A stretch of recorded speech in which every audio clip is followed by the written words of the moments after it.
راز دی چې یاره دی غزل مطلب صرف غزل لیکي آزاد نظم نشي لیکلی یا آزاد نظم لیکل ګران دي دا څه وجوهات کېدای شي؟ اصل کې دا غزل چې دی نو دا د شاعرۍ د ټولو نه آسان صنف دی چې کله یو سړی شاعر کیږي نو د هغه ابتدا د شاعرۍ د غزل په هیئت کې وي نو د هیئت په لحاظ خو غزل د ټولو نه آسان دی خو د ادا یا د طرز یا د هغې د لوازماتو په حواله که مونږ خبره کوو یا د غزل چې کوم بنیادي مزاج دی یا هغې سره انصاف کول دي په هغې کې کم لطافت دی په هغې کې کم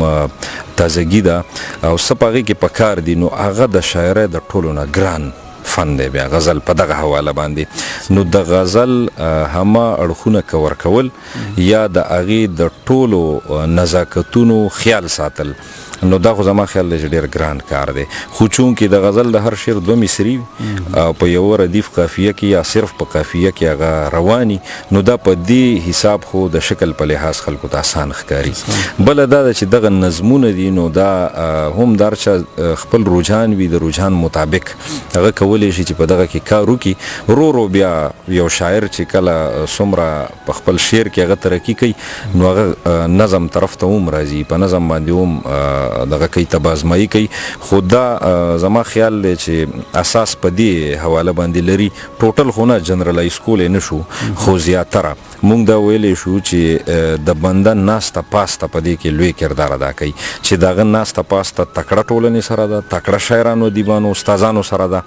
او هغه ته د سماج چې کومه مشاهده ده نو هغه د هغه څنګه ده که هغه مشاهداتي قوت د هغه تیز وي او هغه د مختلفو ځایونو نه خپل مواد راخیستی شي د مشاهدې په زور یا د مطالعې په زور که کتابونه یو تاریخ هغه وي او هغې له د نظم شکل ورکولی شي نو دغه بیا یو روح جوړېدی شي خو دا غزل یو داسې څیز دی چې لکه د دې د انور کله نه استاد رودکي د غزل ردی ایښې ده هغې د قصیدې نه رابیل کړی دی په فارسی کې او د غزل د انور راختلی دی نو زما خیال دی چې دا پرېوتوله نه دی راختلی ځکه چې غزل کې هغه کمال دی چې غزل د هر دور تقاضو سره چلیدی شي کم صنف چې د دور تقاضو سره نشي چلیدی نو هغه غروب شي هغه پریوزی ختم شي خو غزل کې که کله د حسن و عشق ضرورت وو په دغه مضامینو باندې لیکل پکارو شاعرانو کړي دي که کله د ترقي پسندۍ ضرورت راغو کله د سماجیاتو ضرورت راغو کله اخلاقی پیغامات انسانانو ته ورکول ضروری شو کله د انسانانو سیاسی یا نظریاتي مسلې را مخې ته شوې او هغه انسانانو ته رسول ضروری شو نو دا ټول څیزونه غزل په خپله غیږ کې اخیستي دي یا په خپل ځان کې جذب کړي دي او مزید هم چې څومره مسلې راځي نو غزل کې دا انجذابي قوت شته چې دغه ټول څیزونه ځان کې جذب کړي خو د دې دور په غزل کې یو دوه څیزونو ته زه خصوصا اشاره کول غواړم غزل چې کله لیکلی کېږي نو که په هغې کې د پښتو نه علاوه د فارسی یا د عربی یا د هندی یعنی زما مطلب دا دی چې هغه ژبې چې د مشرق ژبې دي د هغې ټچ که پکې راشي د هغه ژبو الفاظ که پکې راشي نو دومره بد نه لګي هغه مونږ وینو که لکه مونږ راولو د مثال په توګه الزام او نظام او انتظام زموږ قافیې وي دا ټول عربي ده یا محبت او نفرت او الفت دا هم ټول عربي ده خو دا عام زموږ په قافیو کې استعمالیږي نو د قافیې تر حده خو ټیک ده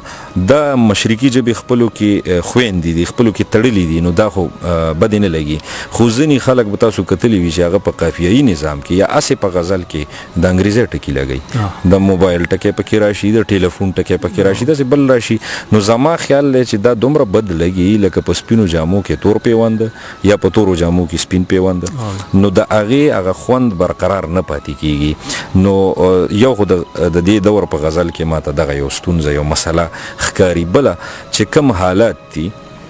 د پښتونخوا حالات یا د افغانستان حالات هغه زموږ په غزل کې د هغې تصویرکشي کیږي خو هغه تصویرکشي په داسې انداز نه ده پکار چې غزل غزل پاتې نشي فن پاتې نشي او پراپیګنډه ترې جوړه شي نو دغه پراپیګنډه چې کومه ده د غزل د دې رنګ لږ زیات اخیستی دی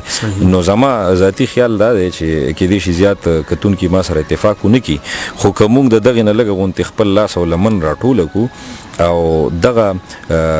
غزل کې ضروری خبره ده چې د حالاتو عکس او عکاسي به وي هغه زموږ مشرانو شاعرانو هم کړې ده رحمان ابا هم وایي چې مطلب دغه یو ډېر مشهور شعر دی چې په سبب د ظالمانو حاکمانو اور او ګور او پېښور درې وړه یو دي دم د مغولو د دور هغه پوره تصویر مونږ ته ښیي خو په ډېر فني او ښایسته انداز کې ښیي او داسې نه دی په کار چې لکه په کابل باندې لمبې بلې شو پېښور تباه شو وینې توی شو دا مخامخ خبرې چې کله راشي غزل کې د غزل روح رمزیت ته اشاریت ته کنایت ته نو د غزل نه چې کله د رمز او دا پردې اخوا شي زما خیال دی چې بیا غزل پاتې نشي نو که په دې خبرو مونږ سوچ وکړو یا دا پیمانه شي او دا تله شي مونږ وتلو نو بیا به ډېر غزلونه داسې وي چې به مونږ ته غزلونه ښکاره نشي. ډاکټر صاحب زمونږ اکثریت شاعران د کافی او د ردیف هغه کم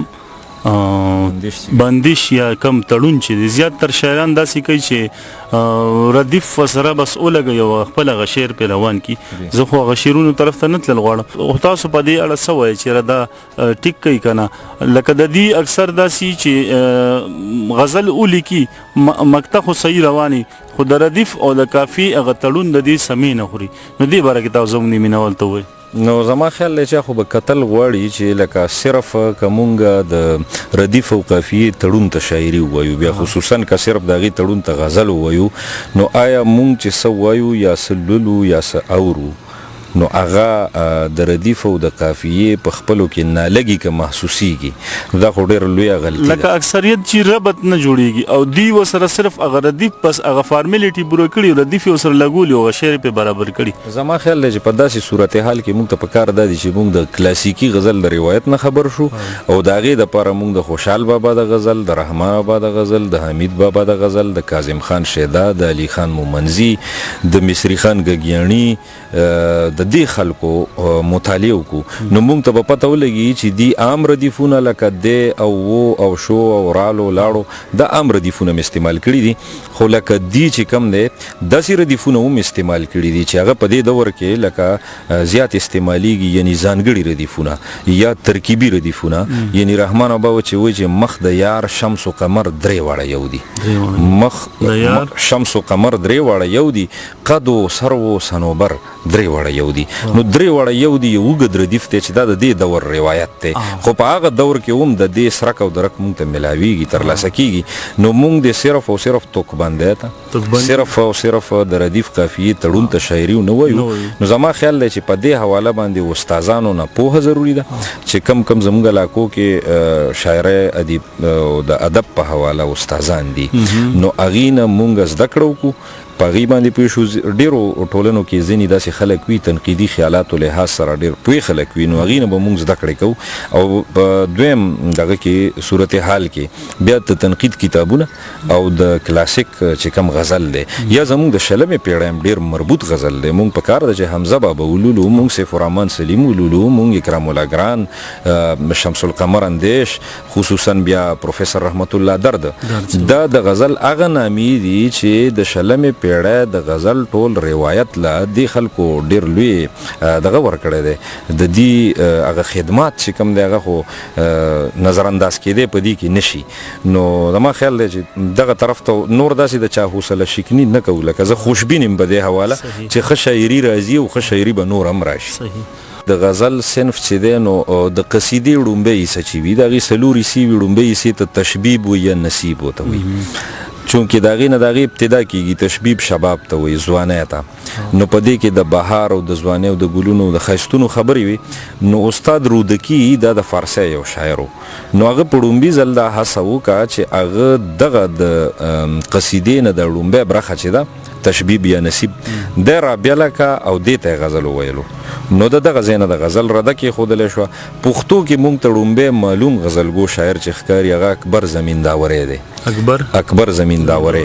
اوس یعنی مونږ لګیا یو د هجري په حساب سره په 15مه صدۍ هجره کې ژوند کوو که نه ځکه چې 1440 کلونه د هجرت پوره شوي دي نو اکبر زمینداور چې نو د